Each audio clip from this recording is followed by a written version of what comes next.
Let's do it. Lord, we thank you for your grace and for your mercy. Thankful to know you, to have a relationship with you, to be able to represent you through music. Um, Thank you for brothers and sisters who are in love with you. And I pray that you would just speak to our hearts today, Lord. Might your grace be with us, and might your truth speak to us. In Jesus' name we pray. Amen. Amen. Man. So my session was meant to kind of be centered around balancing music and life, um, which which I feel like as an artist is, man, one of the most difficult things. Um, so I'll start off by just sharing a little bit about how long I've been doing music, and then I'll try to give some bullet points, and then leave some time also for y'all to just ask questions in light of what we kind of discuss. Um, I do want to start off by saying, like, myself and probably nobody who's a part of this thing has all the answers. We lightweight don't know what the heck we doing. You know what I mean? Um, and in a lot of ways, the Lord has just been gracious to kind of ride with us as we put our hands to the plow and, bless what we do. And I still don't know how I'm dropping the ball in all the areas that I'm probably going to talk about. So I don't have none of this stuff together, none of this stuff figured out. Um, but the Lord has been faithful to me, even in my fumbling and dropping of the ball, man. So I'm definitely thankful for that. So I want to share a quick story real quick that'll kind of help segue into where I'll probably kind of go. So I've been doing music now as the primary income for my family for it's probably been about 8 years now. So my wife hasn't worked for any of those years by God's grace. So originally I started doing music, and the only models that I had was like cross movement for me. I didn't even like Christian rap prior to them. But what happened was I got in touch with, I saw Cross Movement doing a thing by God's grace. I won't go through the whole story, but I ended up meeting Flame and JR, and they were my next models. I'm spending a lot of time around these dudes. I was a new believer at the time, and these were the dudes. I was like, man, I thought I was the only Christian rapper that existed at first. You know what I mean? And then I meet these dudes, and these dudes are rapping about Jesus, and they dope, and they came from my context.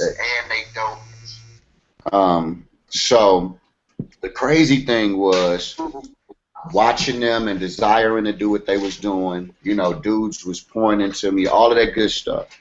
So I'm like, yo, I really think I want to do this, quote unquote, full time. I was married. I've been married for almost 12 years.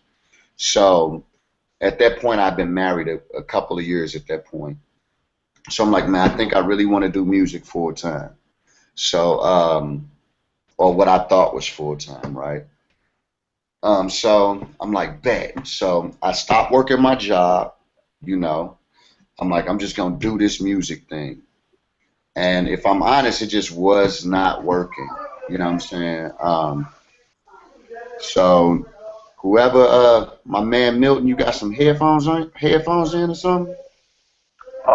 Yeah, is it feedback? Nah, it just sound like you got having a party at your crib. Oh, yeah.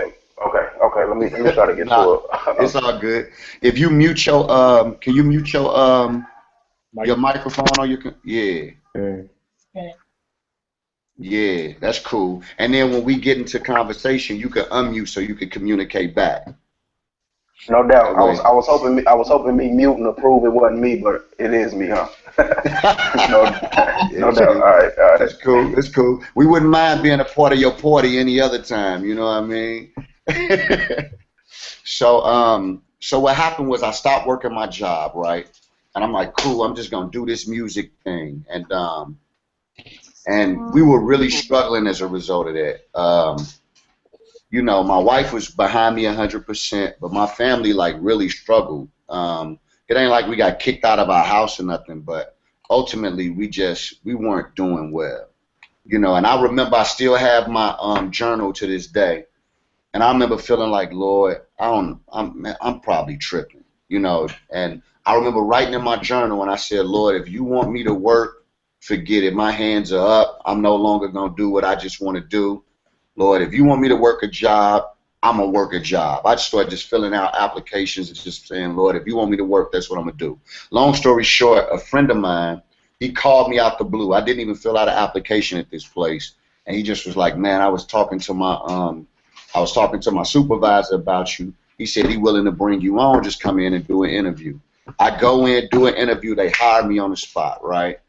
So I'm working at this point. I'm working a job, and you know, I'm doing music whenever I can. And I got sick, ended up having pneumonia, got put in the hospital for 3 weeks. This after I've been working a job for a while, and the job had to let me go because I was in the hospital for so long. I have not worked since I got released from the hospital. I put my album out, Life on Life, after I got out the hospital. I have not worked a job since then. I say all that to say this. Ultimately, and I want to even remind myself this to this day, that my family come first. And real talk, if the Lord wants you to do this, mug, as an actual source, primary source of income, there's nothing you or nobody else will be able to do to stop that. You know what I mean? But now it's just reminded me that, yo, like, Lord, I want to do what you want me to do until I'm forced into a position where this is what I can lean on. So I just want to start with that because I know a lot of us have a heart and desire to do music. And I know dudes to this day whose families are suffering because they want to do music and they're not leading their families properly as a result of it. And they're just not being men. They're being wimps and lames. You know what I'm saying? In the name of Christianity and doing ministry. And it's just lame. You know what I mean? So, but all that to point out 2 points. One is trust the Lord with your career. Trust the Lord with what he wants you to do. You're not a joke as an artist just because you work and do music. That don't make you any less than anybody else, less valuable than anybody else. And number two, I'm not the mystic dude, but I think the Lord will do what the heck he want to do. And so maybe your situation might not work out like mine, but trust me that God is faithful beyond what we can even imagine, you know. And I always point to a friend of mine named Future. His name is Kyle. He's a pastor at the Gate Church that I go to here in St. Louis. And he loves music, but this dude works in corporate America and has made the choice to do music on the side. And he puts out music when he wants to, you know what I'm saying, and as he wants to, but that's not his source of income. And he's just able to kind of do it and go. And he's always one of the examples that I point to. So just want to lead with that. All right, so I'm just going to give a couple of bullet points about balancing music, life, and some of those pitfalls that come along with it. Okay. Got my little notes around here, even though I ain't no note taker.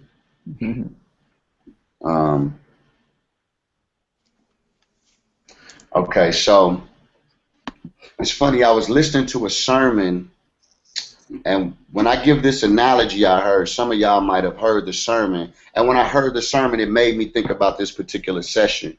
And I forget who I was listening to. It was dope. It was rocking my socks. And he was primarily talking about something else, but I think it fits what we're talking about. Or any of y'all married? Who's married? Anybody married? 1, 2, 3. Okay. Anybody in college? School? Yeah. Married and college. Dang, God got the double problems. Kids? Anybody with kids? Okay. Okay. Dating somebody? Potentially married soon? No? She like, dog, I don't got nothing. Ain't nothing holding me. Lexi on neck. Lexi neck. She like, ain't nothing hold me back. Okay. Well, the analogy he used was, and he was applying it to righteousness, but I think it fits the balancing act of music, family, children, job, life. And the point that he made was, you know, he saw this guy, and this guy he had a stand, and he was taking plates, and he was spinning these plates on a stand. And then he'd start up another stand and spin a plate on that stand. Then he'd start up another stand and spin a plate on that stand. Start up another stand and spin a plate on that stand. By the time he got to the sixth or seventh stand, the first two stands started to wobble and the plate was going to fall. So he had to run back, start spinning the next stand, and kind of start it all over again. And I think in a sense, when I think about balancing music, balancing life, balancing spending time with the Lord, balancing all of those things, that analogy is a perfect picture of that. And it's going to be very easy for things to wobble and fall off, and you're going to find yourself running from place to place and trying to keep things up. So what I want to kind of help us do is think through some things prior to being in those situations, how we cannot find ourselves in those pitfalls, and glasses are falling and breaking because we've just been running from one spin to the next, and then it's easy to focus on just one and keeping that one going and allowing the others to just kind of fall off. So the first thing I would say, dealing with an artist in life, one of the most difficult things that I've always found is pride. Pride is number one. I think that should be the top thing on your list. And I'm gonna give you a couple of bullet points to kind of get that through.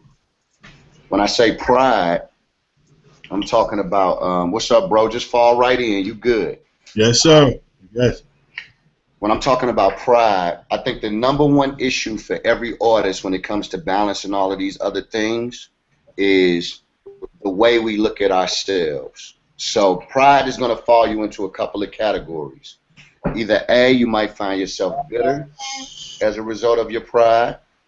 And when I say bitter, I'm talking about looking at other artists, and maybe you feel like you're doper than those artists are, and you might actually be doper than those artists are. You know what I mean? But you look at them and you feel like you deserve to be where they are because of the talent you have, right? And you find yourself not liking them simply because you're not where they are. You won't buy their albums. Every time you listen to their music, like you can't find nothing good in it. You only see what they don't do as good as you do. So you find yourself wrestling with that, and then it becomes bitter. You become bitter without even knowing it. You started off a fan until you became an artist, and then next thing you know, you don't like them, and you don't even realize you don't like them or why you don't like them. And that's one of the biggest things to guard ourselves from as artists, and that's one of them plates that you have to spin. And when you start thinking about pride, pride is an issue that's always existed prior to even earth being created. So we know with Satan, when you think about him, the issue with him, his main issue was pride. He didn't want to be who God had made him to be, right? So that's a core issue that we'll all have to deal with. And that's going to spill over into you as an artist in different ways. I personally think that artists, preachers, anybody with a platform or a stage have a unique wrestle.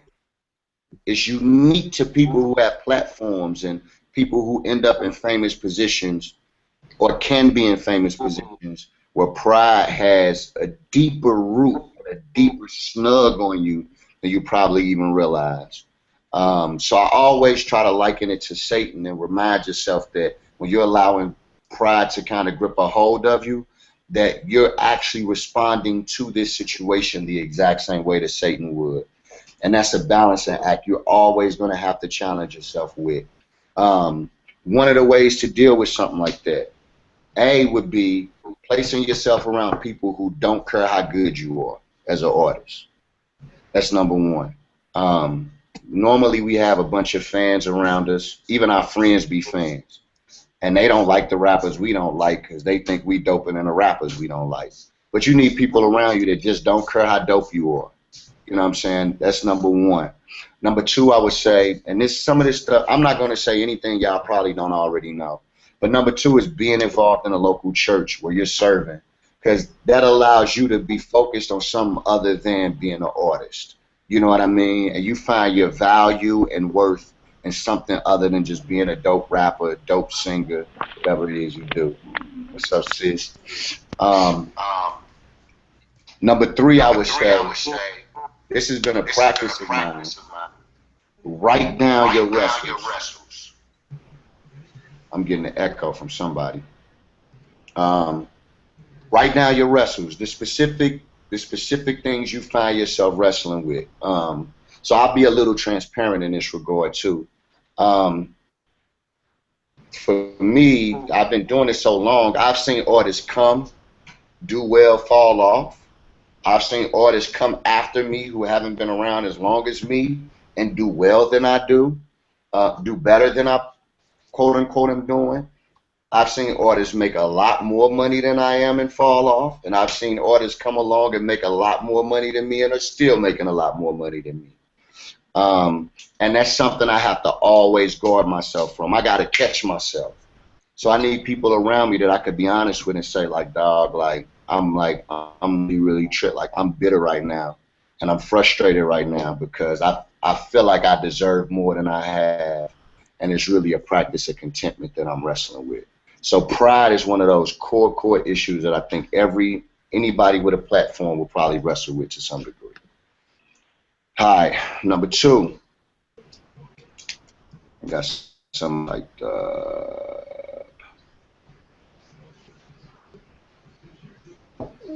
the next wrestle would probably be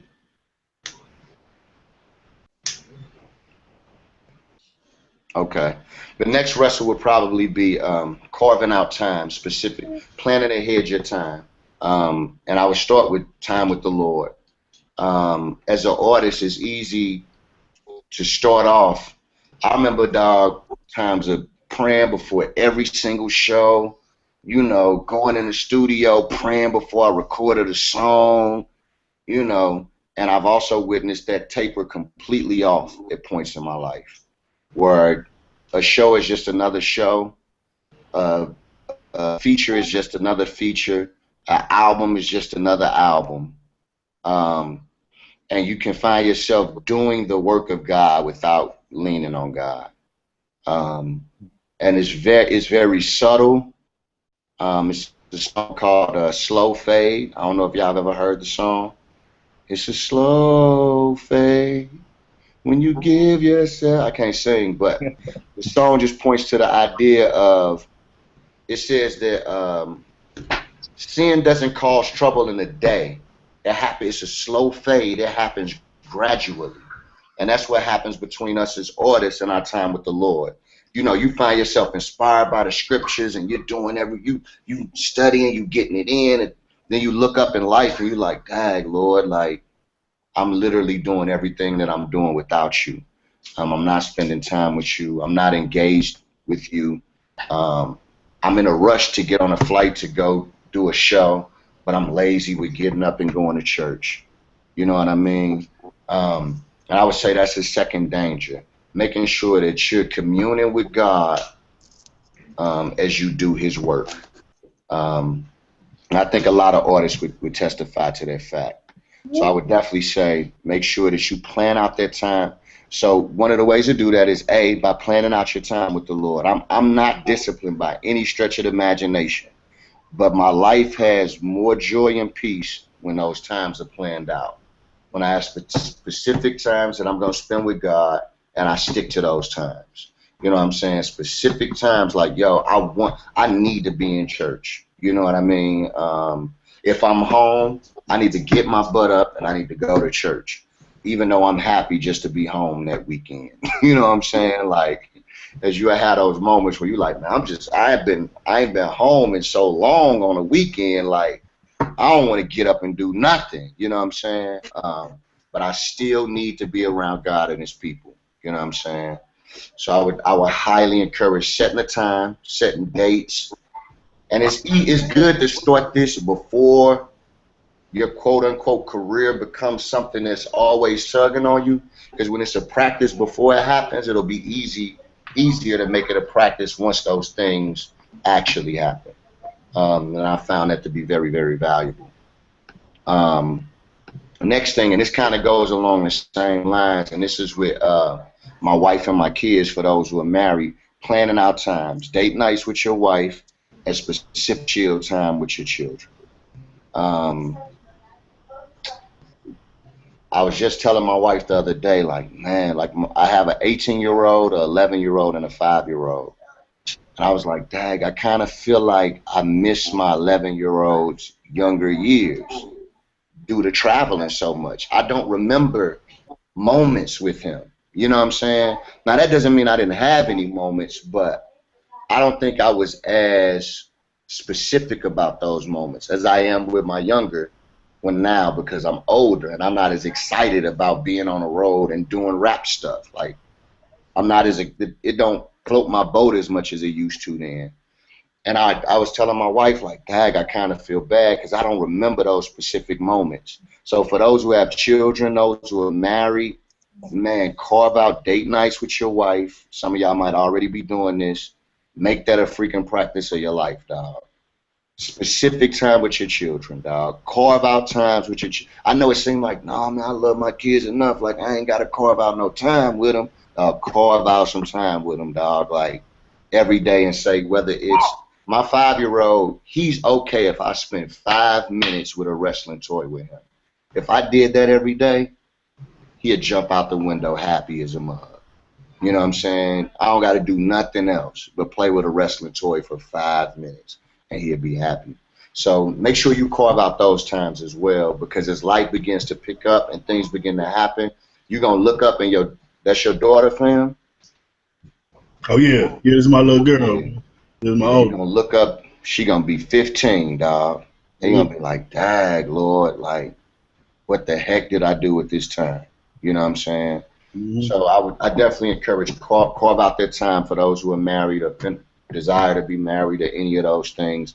Carve out that time with them. That's number two. Um,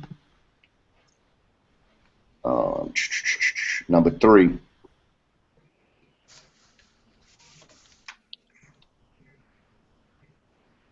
Um, Number three has to do with the local church. Um, and this ain't to discourage anybody as an artist, but um,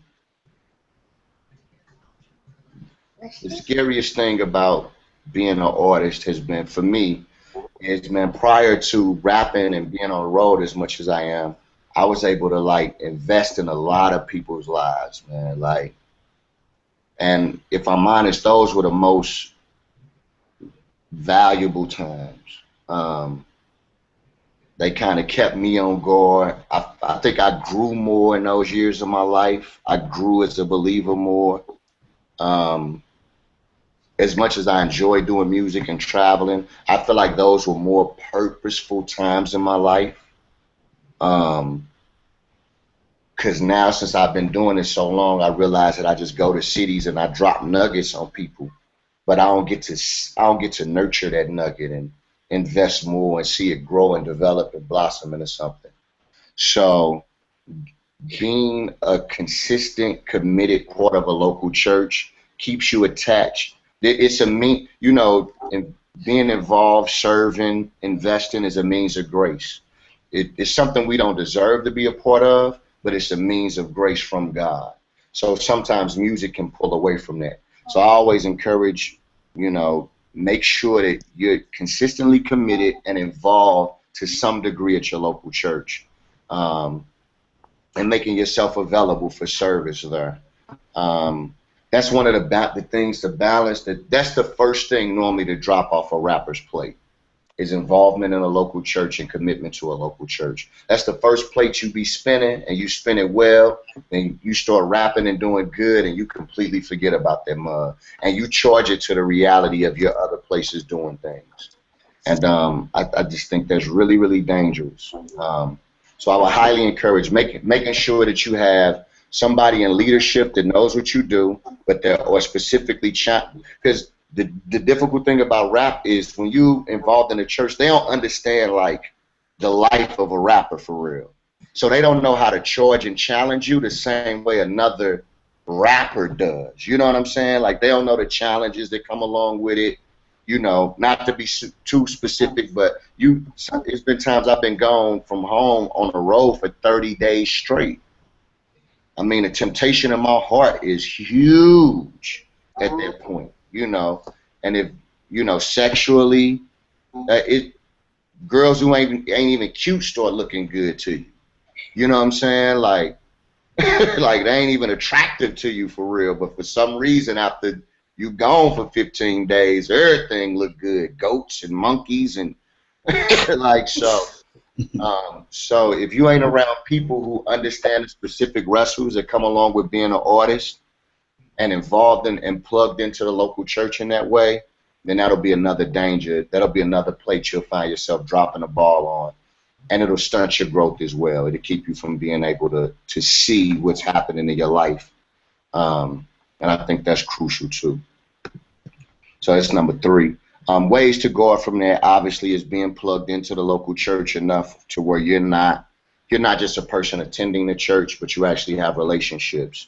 Number 2 is once your career begins to become something that pulls you away, sit down with your elders, your pastor, and say, man, like things are getting really, really busy for me. I want you to know what my life is looking like, and I want you to know the pitfalls and the dangers that come along with this. And I want you to challenge me. If I'm not at work for 4 weeks straight, if I'm not at church for 4 weeks straight, I need you to call me and ask me, have I really been on the road all that time? Because if I haven't been on the road all that time, then I need to be here fellowshipping with you guys. If I'm not a part of community group, I need y'all. You almost got to be specific to them, because your church is going to root you on, and they're going to be happy you gone and happy you doing what you're doing and happy that your career is becoming something. And they'll forget that it's dangers and pitfalls that come along with it, because they'll be blind to them. But you have to be aware of them, and you have to let them know what those things might look like and what they might be. So that's a huge encouragement for me. So next.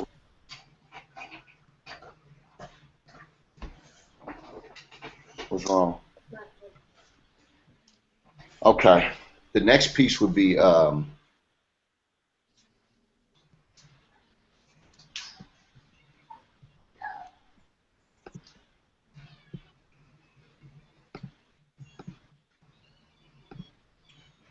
next piece would be go ahead. You cool? Okay. The next piece would be the idea of the balancing act of trying to creating as an artist.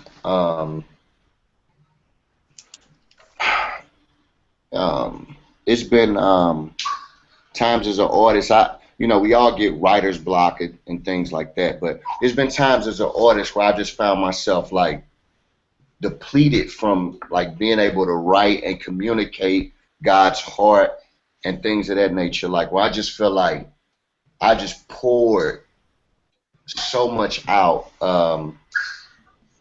in the creating of a process, in the creating of an album.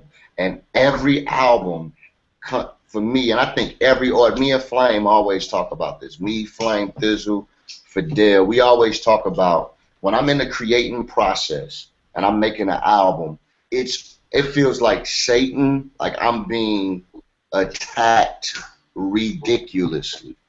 It's more real than I can even imagine. The things that have happened, I'm talking about every album I put out has come with its unique temptations, its unique challenges and frustrations, obviously its unique difficulties in the creative process. And those are the times that I find myself ready to pull away from God more as I fight to try to make something happen. So I think that's another balancing act you'll have. Like while you're trying to create music, make music, but it's hard to really explain, because when me and Flame them be swapping stories, sometimes you just be depressed. Have any of y'all ever created something, right? Let's say a song or and let's say you finish that record and And when you finish it, you feel like it's the best thing you ever did in your life, right? You like, dog, this mug is freaking amazing, right? And then a day later, 24 hours later, you feel the complete opposite. Like you feel like, man, maybe it's just over for me, dog. Like maybe I should just stop. Like then the next day, you like, ooh, I'm tripping. Like this mug, because you might play it for somebody else and they like, this mug crazy. You like, ooh, I knew it. You know what I mean? Then 24 hours later, you by yourself again and you like, man, I think I'm just gonna go to work. You know what I'm saying? Like, dog, like you feel bipolar. You know what I'm saying? Like, real talk. Like I always tell the story of Flame when he made Our World Redeemed. Have y'all heard that album? Everybody heard Our World Redeemed? No? I have. Okay, okay. If you ain't heard Our World Redeemed, dag, I feel sorry for your soul right now. Anyway, it's a classic album, but I remember Flame making the album, and most will argue it's probably his best album or one of his best albums he's ever made. But I remember me, him, JR, Thiz, we all get in the whip. He like, man, here go my album. And he like, man, he's sitting in the car. He like, man, I think my career over, man. Like, I think this mug terrible, dog. He put Our World Redeemed in. Me, Thiz, Jake, we start listening to that mug. We like, oh, this mug crazy. Like, you know what I mean? Like, this mug, we like, this mug is phenomenal. What the heck are you talking about? You know, but he was so depressed, you know, during that time, and he literally felt like he should probably stop rapping because the album was so bad. And it's literally probably his best performing album he's ever put out. So, you know, wrestling through those things through creation will be another balancing act. You know, feeling down on yourself, feeling depressed, feeling like you're not good enough as you create, as you make music, creating based off what you see others doing, how you see them making music. I've listened to something from all of y'all, and some of y'all are very unique, you know what I mean, in your own ways, and I herald that because that's a whole nother wrestle, you know what I mean? But I think as you create, you're going to have those moments of depression where you just kind of feel like, you're going to feel like you're not good enough. You're going to feel like it's just so many wrestles. And you're going to have specific attacks that come to you in those creation processes that are probably realer than I can explain, and I don't want to harp on it.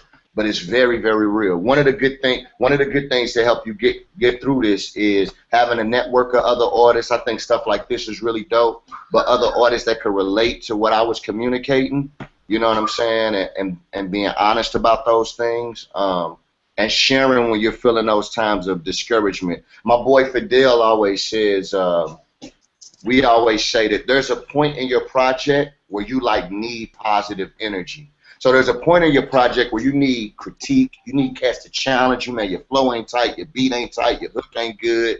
But there gets to a point in your project where now you just need to be around positive energy. You know what I mean? Like you need to be encouraged because you're gonna be second guessing what you've done. Some of y'all might not wrestle with this at all, but you might be second guessing what you've done, and then you'll be able to be around other people who can kind of speak into that. And I think that's something unique that artists can actually do. And it's one of the areas that I think is good to be around dudes who actually create music, you know, hitting them up in those times of discouragement and being honest about when you feeling the attacks of the enemy. You know what I'm saying? And that ain't to be, you know, to try to over mysticize the wrestle, but I think it specifically, it seems like every single time I make an album, dog, like I can't even explain, you know, the types of things that happen. So pitfall would definitely, you know, one of the ways to go out from a pitfall like that would be to be around others. You know, the Bible is clear about being in a council of brothers and sisters and those who can speak into your life, and I think that's very, very helpful. Another pitfall to guard yourself from I know some of this stuff is basic, but it becomes so real in your life, dog. Like I have no words to really even explain. How many of y'all? Does everybody here work a job? I do. Yeah, I do. Barber. Who does not work a job? Okay. Is that specifically after the pursuit of music, or is it just that's the way your life is kind of working out right now? Can you repeat the question? Is it just because of pursuit of music, or is that just the way your life is working out right now? Yeah, no, it's because of the pursuit of music. Okay. How old are you again? I'm 23. I'll be 24 at the end of this month. Oh, okay, dope. When's your birthday? June 29th. Okay, mine's the 23rd. I mean the 22nd. Okay. Yes, sir. Yes, sir. Where y'all going with that, bro? June, baby. You know what I'm saying? Hey. Yeah, see. Okay. Well, I asked a few of those questions later, just about some of those things and those things uniquely, you know, when it comes to that. Another thing that we've tried to encourage on the label that I think is going to be huge for anybody that's doing music, quote unquote, full time. And you know, the Bible just talks about leaving an inheritance for your children, and how godly that is. And there is no 401k plan in music. You know what I'm saying? So one of the things that are really, really difficult with music is that your money fluctuates. So I have some months that are phenomenal. At least this is my situation. I can't speak for everybody else. I have some months where it's like, oh my goodness, I have so much money. Then I have some months where money is just really low and things are just really tight. So I have moments that kind of look like this. So I've had to set up my life in a way that allows that to work along with the way that my income comes. And the prayer is that also puts me in a position where I can be mindful of the future of my children, because it's godly to do so. I don't want to die and have to have a GoFundMe to pay for my funeral. You know what I'm saying? That's real. So, yeah, that's real talk. I know it's something that seems like it ain't important to think about now. So, one of the other things to go from is, I think as a rapper, it's easy to live in the moment. You know, so that's with your money, with your spending, with the things you do, the way your life is going. For some reason, just being a rapper makes you want to live in the moment and forget about what to look forward to. So everything's good. The reality is everybody won't rap forever, and most careers in rap music are very short, and you out of here. That's just the fact. It's just the truth of the matter.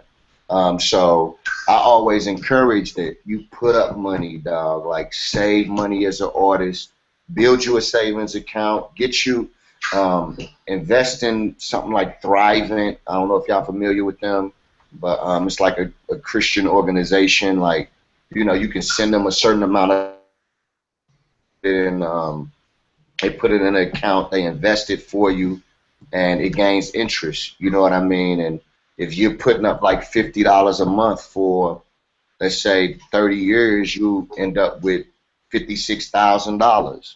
You know what I mean? So be mindful of those things, and those were things that I didn't think about earlier on in my career. So now I have a son going off to college, and I'm scrambling, trying to make sure that he has everything that he needs. You know what I'm saying? As I wasn't mindful of those things earlier on. So now I'm trying to put all of those things into place to make sure that the rest of my children, and when I'm not doing music, that is not happening anymore. You know what I'm saying? And that's one of the dangerous things, I think, for rappers. Again, living in a moment, because everything's the moment. Like Facebook, Twitter, as an artist, all of it's the moment. Working those things and living those things. And I got to be at this show. Like, I'm popping right now. Like, taking advantage of every hot moment. Like, that's what the artist is, you know what I'm saying? Like, oh, you just killed this feature. People are talking about you on that feature. Well, they ain't going to be talking about you 2 weeks later, because there's going to be another feature coming out from somebody else that they going to think is doper than what you just did. So everything's living in this moment. It's trying to survive in a moment while everybody's eyes on you, and it's easy to make you not look forward. And that's completely unbiblical, because everything about Christianity has us either looking back to what Christ has accomplished, or it has us looking forward to Christ coming back to get us. And I'm reminded of Peter, where it just talks about being so nearsighted that you're blind, right? And this is one of the texts that rocked me, you know what I mean? Where that mug, like, you so busy looking at what's right in front of you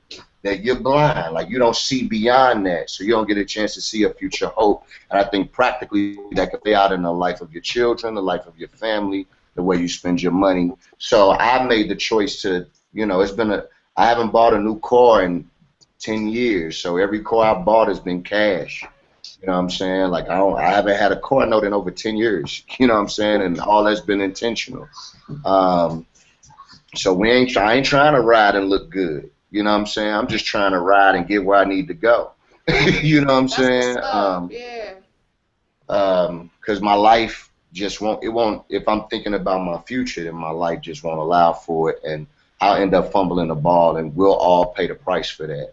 You know, and really early on when I was doing it full time, we ain't have cell phones. It took years before I bought my wife a cell phone. So as life kind of allowed, I've been trying to focus on, you know, not living beyond my means, so that I could be prepping and thinking about what's beyond what's right now. So that's just a couple of things that kind of point to. Again, it's not an exhaustive list, but I think a lot of those things kind of give us the opportunity. Those are some of the main things that kind of come up in my mind when I think about myself as an artist, and what's kind of affected me most deeply as a rapper.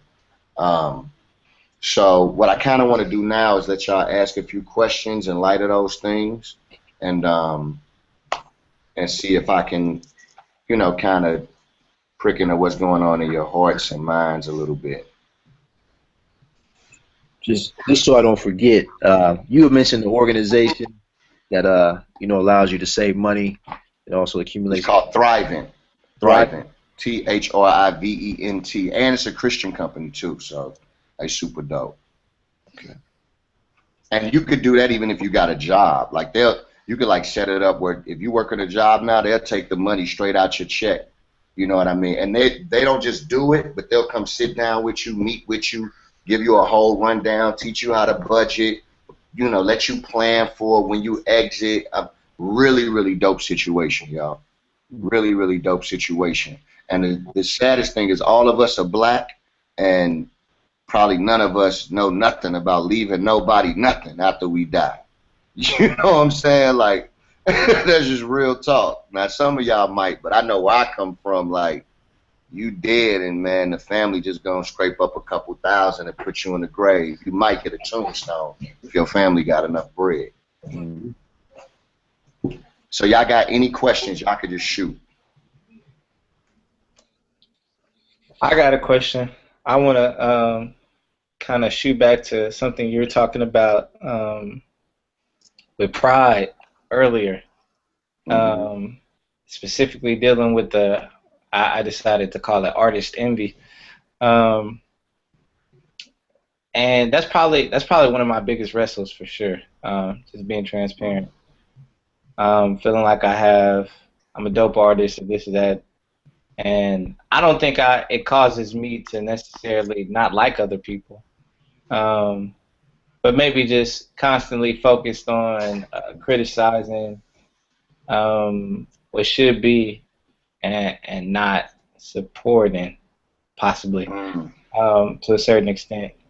Do you think like, I guess my question is, are we to take everything as God's sovereignty, as everybody's in the place they are because that's where God wants them to be? Or is there any level or room for criticism and pushing for, I guess, a different movement for just the way some artists are treated or praised, the way some artists get perpetuated more than others? And yeah, that's like, really, for instance, I'm gonna be frank. I remember 2012 was a crazy year in CHH, like as far as albums being dropped, crazy year. And And this, I'm not boosting or anything, but Growing Pains was my favorite album of 2012. Amen, But bro. I felt like the way just the system was set up, the way people I just value different things, people didn't really see the fruit or the work put into the concept, the lyrics, the content. People just, I don't know. I feel like for some things I'm more critical than others. Mm-hmm. Nah, that's a real good question. So here's the most crazy thing, dog. Like, and I've learned this over the years. Um, it's absolutely nothing you can do about it. It's just nothing. So I do think it's definitely God's sovereignty. You know what I'm saying? That doesn't mean don't try to start your own thing, support what you like, none of that. But it's God's sovereignty, and God allows others to be in a position sometimes and others don't. And it for my life is crazy because I feel like I'm good at what I do, but I just feel like the Lord he just does what the heck he wants to do. And I'm not saying that's easy for me. It's sometimes that's super frustrating to me. It's times where I do feel like, dog, I had a better record than everybody that put out a record. You know what I mean? And there's other times where I'm real with myself, where I'm like, yeah, my album wasn't that dope in comparison to other records. So what I would encourage in light of this, it reminds me of something that C.J. Mahaney told me when I first met him. He said that, and he was talking about something else, but I think this applies to any Christian, any believer. And he said, man, anytime you find yourself looking at something, any Christian, whether that's the church, whether that's their art, whether it's them, and you're unable to see God's hand of grace at work, then the issue is you and not them.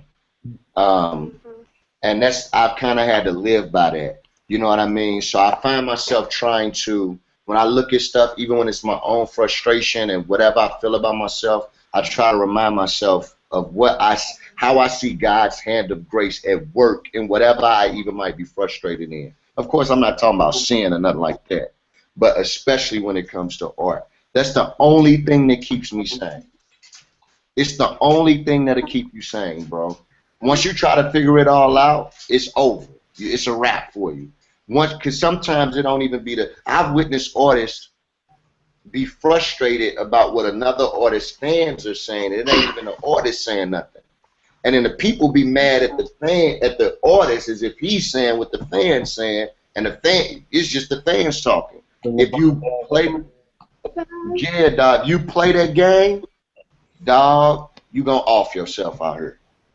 You know what I mean? You're just gonna be another bitter rapper. So I always encourage dudes to find, even the dudes that you find like you might be struggling with in your heart, either unfollow them on Twitter, Facebook, Instagram. I know artists is just like, dog, like my heart isn't. If I keep following these dudes, every time I see them at a concert where it's 3,000 people and I go to my concert and it's 10 of them, I just need to unfollow these dudes because it's not doing good for my heart. You know what I'm saying? So sometimes you just don't need to follow cats. You know what I'm saying? Like, and you probably just need to support what you see the Lord is doing and find a way to challenge yourself. And then thirdly, you might just need to not do music if it's that much of a wrestle for you. To me, it's just like if pornography is such an issue for you that you watching it every day, you don't need the internet, bro. You don't need a smartphone. You know what I'm saying? Like, so if this mug is such an issue of the heart for any of us that we can't control it, bow out, bro. Bow out. So. I got a quick question. Yep. All right. I just want an opinion on this, and this is something I've been juggling with a lot. All right. I mean, I've been doing a lot of speeches and a lot of shows in little churches, little elementary schools and stuff like that. That's who've been reaching out to me, I'll say the last 3 to 4 months. But within this last month, I've been getting booked, and a lot of people been reaching out to me from clubs and stuff. Now, of course, I'm a God-fearing artist, and everything, and that's exactly what my message go to. But it's just been a lot of clubs and a lot of different spots just trying to get me to come out and to go to these spots, you know. And I just been praying about it a lot and trying to see, like, is this what God want my message? Want this message to be delivered at? You know what I'm saying? These clubs, is this why these people are reaching out to me? You know what I'm saying? Trying to fly me out to these places or what? You know what I'm saying? So, I mean, what do you think about that? Yeah, so I wouldn't encourage maybe rapping in a strip club, but Yeah. anything other than that, yo, like, you know, I don't think it would be, you know, contrary to scripture. I don't know you personally, so I don't know your wrestles, I don't know your struggles, I don't know any of those things. So I want to be careful in how I try to direct you in this regard. Right. However, you know, let me start by saying this: I've been to clubs and performed where cats was getting bent, you know, all that. You know what I'm saying? I'm a go there and I'm a rock just like I would if I was anywhere else. They don't change me one bit. You know what I'm saying? Right. And when I go to those places, I don't go alone. You know what I'm saying? I take somebody with me. You know what I'm saying? So if you're gonna book me to come somewhere where it's a straight club or it's popping like that, you know what I'm saying? Just for my own sanity. You know what I'm saying? Because I mean, just real talk. Anything can be cracking. I mean, you could leave a church with a chicken smash if you want to. So imagine what you could do in a church. I mean, in a club. You know what I'm saying? So, you know, again, I don't know your unique struggles, but I would encourage you. A, it's not sinful. You know, if the Lord is providing those opportunities, that might need to be something you definitely pray about, talk to your wife about, and then find somebody who's a believer who could travel to those situations with you. You know what I'm saying? But there's nothing sinful about that. You know what I mean? All right. But you want to let everything be done with much prayer, you know what I mean, and much thoughtfulness. You know what I'm saying? So some opportunities you do need to turn down. You do need to say, nah, I can't do that.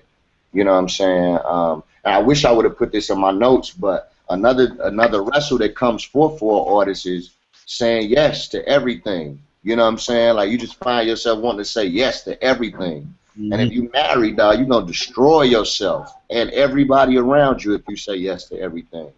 So you got to say no. It's got to be times where you're like, I know what you want me to do, but I cannot do this because I'm starting to overextend myself. You know what I'm saying? And I never forget what this old head in the faith told me, dog. Like, he said, dog, he asked me, he said, he came up, I didn't know him from a can of paint. Came up to me after the show. He said, young man, are you married? I said, yeah, I'm married. He said, I'm going to tell you something.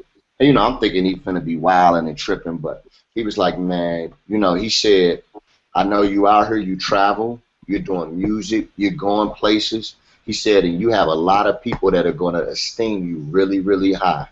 He said, he said, the reality is your wife knows the truth about you, and she know you don't deserve to be esteemed as high as other people are going to esteem you. And that's a fact. I do not deserve to be esteemed as highly as I get esteemed when I go to different places. He said, so what you need to do to help your wife guard her own heart, he said, is you need to make sure that you always esteem her higher than yourself.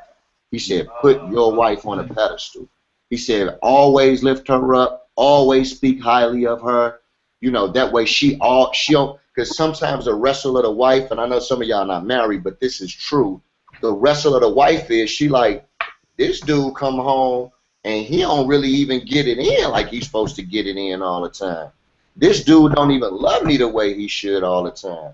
This dude don't even love his kids the way he should all the time. And that's true for everybody in this chat that's married and that's going to be a true statement for all us across the board. None of us can duck that reality because none of us are perfect.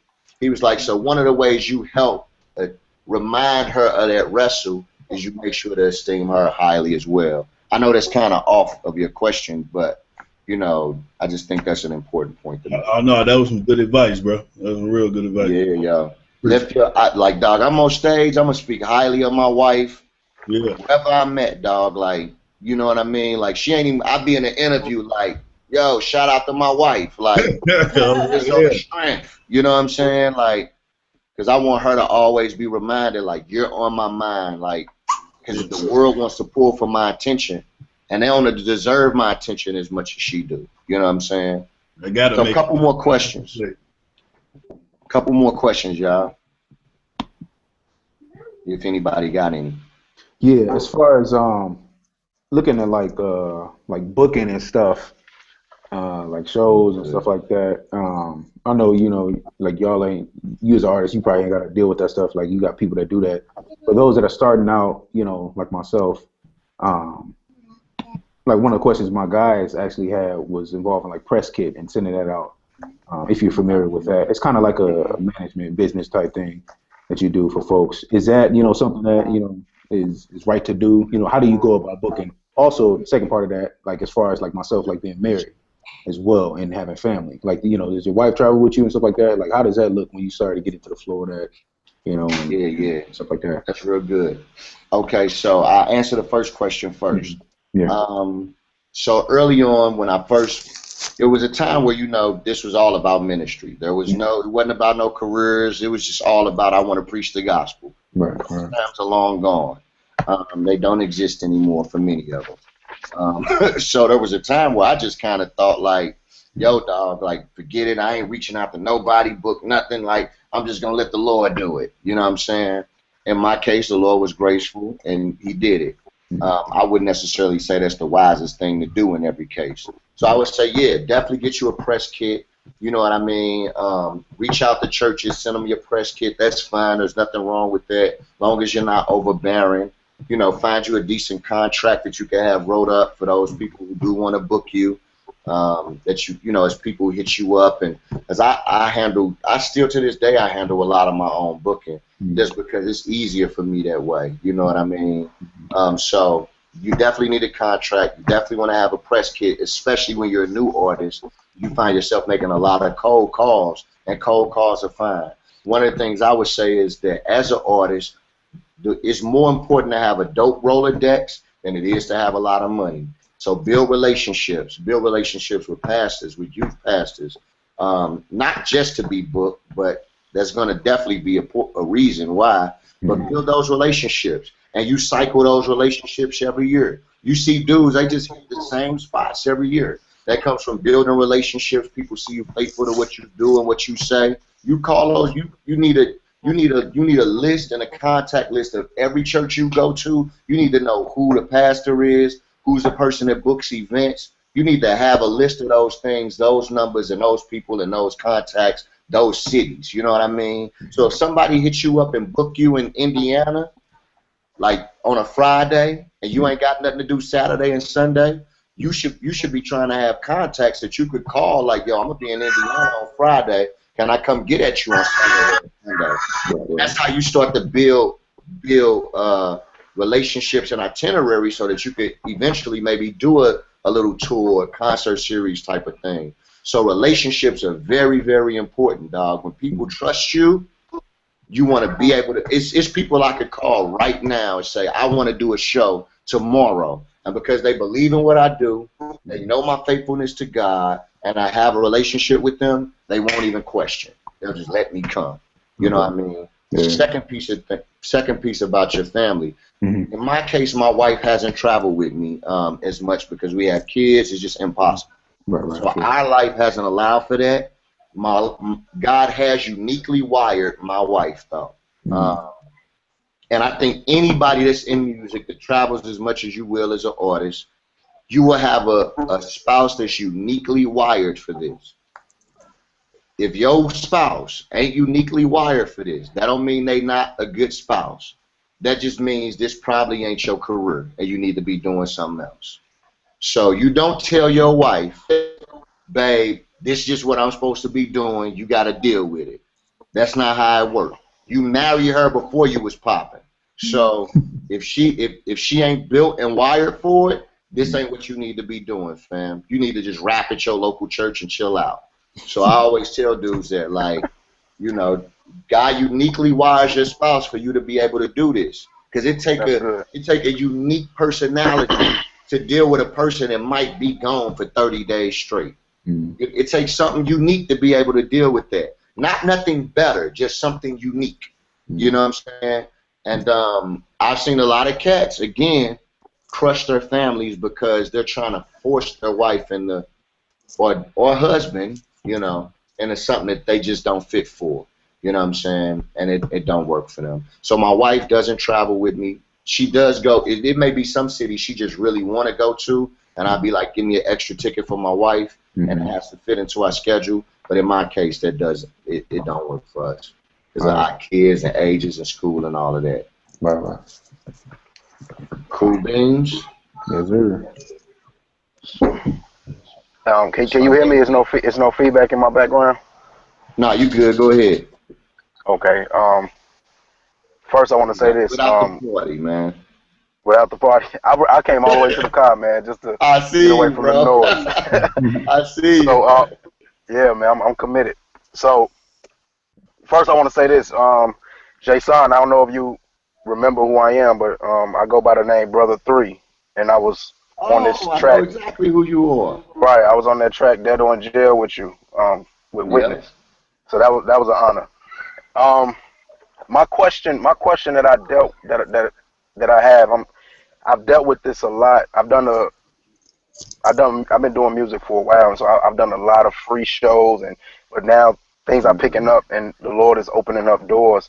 And so one of my issues is gauging pricings. You know what I'm saying? Like, how does that look? I lean on the Lord a lot with this, as far as just knowing, building with the pastor or whomever may be bringing me out.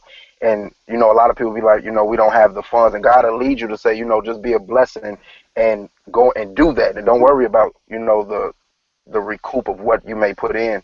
But then there's times where, they're selling tickets and they're bringing other artists out and so many other different things. Hold up. My Bluetooth went out. I'm going to put you on. Talk. Yeah, can you hear me? Yeah, I can hear you now.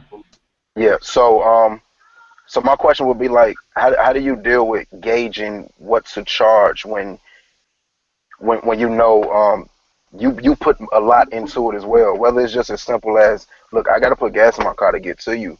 You know what I'm saying? I can't continue to take that out of my family's account, to accommodate what you would want me to do. So how does that look? Good question, yo.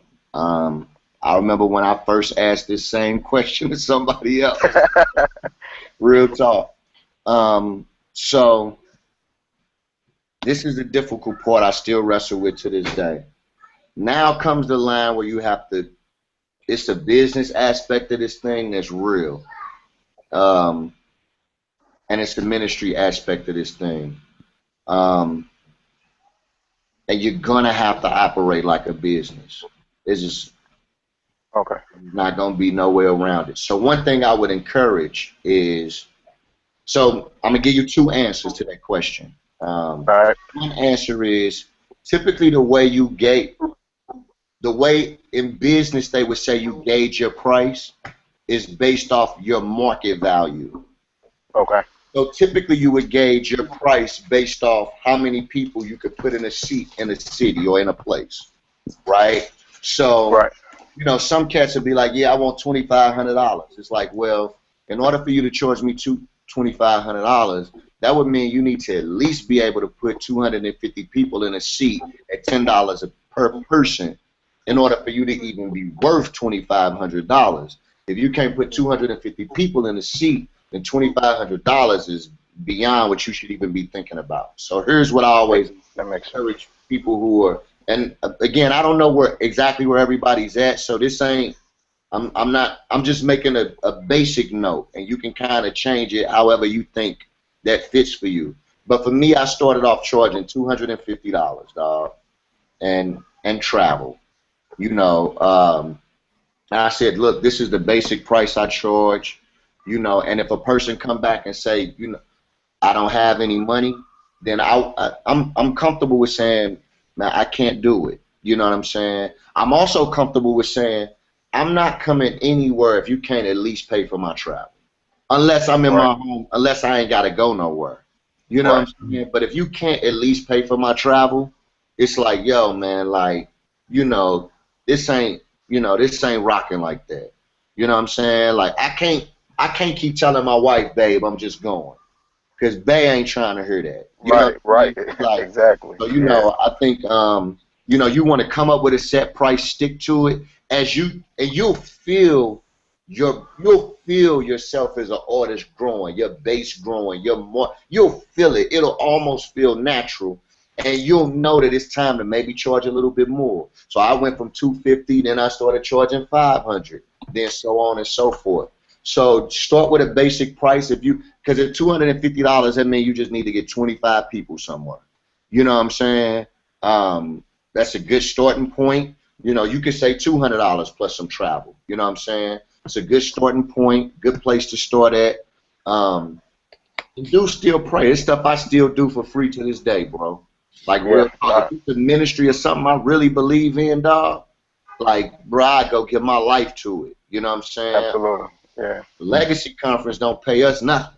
You know what I mean? Not real talk, man. Like, but I love, like, Brian is my dude. I ain't saying that as a diss either. Like, Right. I do whatever for this dude. Like, originally I didn't even want to do this call, the game on. I'm like, man, what the freak, man? Like, man. Cavs don't want it anyway. I was going to make this mug a 15-minute talk. You know what I'm saying? And then I'm reminded while I'm on here, like, I'm investing in people. You know what I'm saying? Like, so, just saying that to say, definitely let the Lord lead you, brother. Like, and that ain't no mystic stuff, but business. Yeah. So, I said no to a lot of people, dog. When I'm just like, I can't do that. You know what I'm saying? You want me to come? I know my value. I know my worth. I understand you don't have the money. What I encourage you to do is save the money. You know what I'm saying? Like, sometimes it's a case where I'm like, I'll work with your budget, but at least treat me like you ain't gonna hit up nobody else and do that to them. So treat me like this is something that I do. Now, in some cases, like I say, it's a ministry or something I really believe in, and I'll be like, yo, dog, you know what, dog? I believe in what you do so much. I feel like the Lord is just pieced together this relationship. And I won't put a clause on it, but I'll probably be like, look, man, I'm going to come and do this. I just ask that you keep me in mind the next time you do an event where you bringing somebody out. Like, don't not give me nothing, and then next week I see you book KB. You know what I'm saying? Like, I'm going to feel some type of way about that. You know what I'm saying? And I'm going to call you and tell you I feel some type of way. So definitely business in place. Have that contract. Have your price. That way you ain't shooting from the hip. And if you find yourself where you more the type of dude who tends to lean and just kind of do stuff just because, don't talk to people over the phone. Like, do it through email. And it'll make you feel a little bit freer to be like, no. Because I'm more of a lenient dude. I get to talk. If I get to talk, I just be and went and be like, oh, man. But if I have a manager or if I'm talking through email, you can keep it as formal as you want to keep it, and you don't miss nothing you ain't never had. You know what I'm saying? Yeah. No, that's good. Yeah, I just transitioned to emails this year, so I think that's what it was. People would use the building aspect of relationship, and they'll pull you in with that. Yeah. And yeah, and I feel for a lot of that. I mean, but a lot of it was beneficial. Not to say I didn't get anything from it at all, but I definitely get that. No, that's good. You start off like, dog, when I first started doing everything I did was for free. Absolutely. Put work, like the difference between, and this from making a transition, like Christian music, you almost feel like you entitled to get paid to something. But when you a rapper out here in the world, like, ain't nobody booking you. Like, you gotta hop in your whip and come get in front of some people. You know what I'm saying? Like, so I did shows for years for free. I'm just going wherever you wanted to bring me. Like, hey, whatever you would give me, man, I'm just happy. You know what I'm saying? But now, obviously, people see it's money in it. It's money to be made. So it'd be some dudes, I'm not saying your case, but dudes who I'd be like, dog, you've been doing this like 6 months. What you mean? How much should you be getting paid? You know what I mean? Like, you ain't put no work in, fam. Like, you ain't done nothing. Like, you ain't even invested in your own project yet. You know what I'm saying? Like, so I'm like, dog, your own investment and let invest in yourself no doubt. before you start and put invest in. You know what I'm saying? So you know, grind, like get out here. We did tours. I remember me, Lecrae, to us doing a tour called the Bling Tour. This mother was horrible, dog. Like we was rapping in front of stinky pools. We was out, I mean, dog, like, but people don't know that part of the struggle. They just see cats out here. But Right. for years, I remember doing a show with Trip Lee, and Trip, this was his first show. Well, not his first show, but I remember him looking at me and saying, "Man, I can't wait till people know my music like they know y'all's." You know what I mean? Like he ain't even have an album out at the time. You know what I'm saying? He was just looking forward to the day when he got on the stage and people knew his music. And now look at him. You know what I'm saying? Like, so everybody start from somewhere. You know what I mean? So, dog, No doubt. get on that road. Like, if you only been you've been rapping under a year, dog, don't even talk to me about money. I'm like, dog, like, you better get out here, put some work in out here, quit playing. You know, that ain't directed to you, but I'm just saying. No, absolutely. No, I get that. Yeah. But that's it, y'all. Is the game off? Nah, decide though, please. Look, y'all. I love y'all, but I gotta see the last portion of the game. Real talk. But this has been a blessing, man. I'm excited. All y'all gonna be at the Legacy? Yes, sir. I'm excited to, chill and get it in and hang. Brother 3, I enjoyed your verse on that joint. I know Gemstones came at me on Twitter like, why you ain't shout my boy out? Like, I saw that, man. I stayed away from it. I'm like, you know what? I don't think it was intentional. I'm not gonna get in that. It wasn't, bro. The crazy thing about it was I didn't even know you were supposed to be on the record. So when I did the record, I didn't know who was gonna be on the record.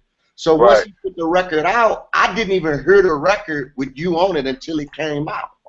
So wow. Yeah, so, and the crazy thing about even my tweet about the record was I just copied and pasted somebody else's tweet. And I ain't even know. No, that mother had no even thought put into it. I just was like, let me support him. I copy and paste somebody else's tweet, and then I did start seeing people at your name, but I didn't know who you was, so it wasn't an intentional duck. And I was like, man, I wanted to kind of be like Stones, bro. What you mean? Like, why would I? I'm just gonna digress because I don't know Stones like that. So I was like, he don't know me. You know what I'm saying? I know what it's like when it's your partner. You want to see them, get their love. You know what I'm saying? Right. Want to know how he feel about the song. You know what I'm saying? So it was, it ain't no big deal at all. But no doubt. No, I appreciate it, man. I appreciate you even responding back because you could have left it alone, like. Yeah. Man, whatever. You know what I'm saying? But you responded. You was like, yo, I rock with your verse. He murdered it. And I was like, yo, that's big for whoever reading it. It was a blessing. Yeah. Then you show love and follow me. Definitely. You know what I'm saying? So So I appreciate that. For sure, man. Well, God bless y'all, man. I'm gonna pray us out. I'm not gonna talk no more. I told y'all I'm lenient. I could keep talking. This mug was supposed to be 30 minutes long. This mug I done went overtime. Let's pray, man. Lord, we just thank you for your grace, for your mercy. Thank you for everybody that's listened. Might we all be aware of the pitfalls that come along with being an artist. Might you lead and guide my brothers and sisters, encourage their hearts, give them courage to even recognize that maybe this ain't what they're supposed to be doing, and they should be doing something else, and might they find comfort in that. Even if you see fit for them to work a job and put out music, might they find comfort in that. And even if you see fit for them to do music full time, as much of a joy as it might seem it would be, might they find comfort in that. And might you lead and guide them all by your grace and your mercy. In Jesus' name, amen. Amen. All right, y'all. I'm out, man. All right, Jay. Thanks, man. All right, All right, All right, everybody. Next week.